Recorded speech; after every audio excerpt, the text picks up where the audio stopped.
The night was dark and moonless as Mark gripped the steering wheel, his knuckles turning white under the strain. Rain lashed against the windshield, obscuring his view of the highway ahead. He could barely make out the painted lines that guided his path through the dense sheets of water. The rhythmic thumping of raindrops on the roof created an eerie symphony that seemed to echo his growing unease. Miles away from the nearest town, Mark was regretting his decision to take this desolate shortcut home. His GPS had gone silent hours ago, leaving him alone with the relentless storm and his thoughts. His tired eyes strained to stay open, fatigue gnawing at his every nerve. Just when Mark was on the brink of dozing off, a flicker of movement caught his attention. He squinted into the rain-soaked darkness, his heart skipping a beat. Two glowing orbs emerged from the shadows, fixed on him like malevolent stars. He blinked, rubbed his eyes, but the eyes remained, steadily growing larger as the source of the light approached. As the figure drew nearer, Mark's heart raced even faster. The rain cleared for a brief moment, revealing the nightmarish visage before him. Towering over the road was a monstrous creature, its grotesque form illuminated by the headlights. Its skin was a mottled canvas of sickly grays and greens, stretched tautly over sinew and bone. Jagged spikes protruded from its hunched back, and its elongated limbs ended in gnarled claws that seemed designed to rend flesh from bone. Shit! Mark's breath What am I caught gonna in do? his throat as the creature's mouth opened, revealing rows of needle-like teeth dripping with a viscous liquid. He slammed on the brakes, the screeching tires piercing the night. The monstrous being stood in the middle of the road, seemingly unfazed by the blaring horn and flashing lights. His mind raced, torn between fight and flight. His trembling hands fumbled for his phone, but a glance told him that there was no signal.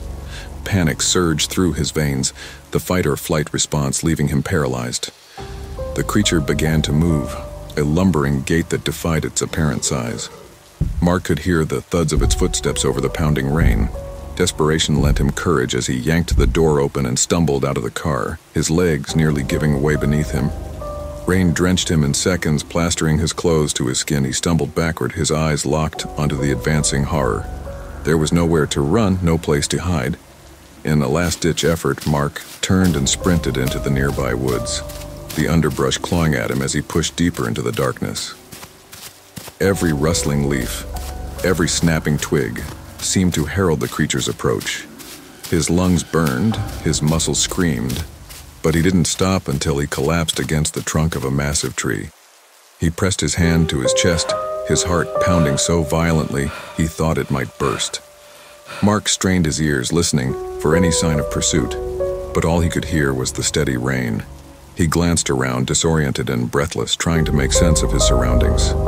That's when he realized he was not alone. What the hell are you? Glaring eyes peered out from the shadows, and Mark's blood ran cold as he realized they belonged to more of the nightmarish creatures. They circled him, their eerie growls blending with the symphony of raindrops. There was no escape, no hope left. As they closed in, Mark's mind flashed to his family, his friends, all the moments he'd taken for granted. He whispered a desperate prayer, his voice lost in the storm. They'll always be and with then you. The monsters lunged. The following morning, a search party scoured the area, finding only Mark's abandoned car and signs of a struggle. The rain had washed away any traces, leaving only a haunting sense of dread hanging in the air. The highway remained empty, the woods silent, as if holding tightly to the secret of what had transpired that fateful night. And to this day, drivers avoid that desolate stretch of road.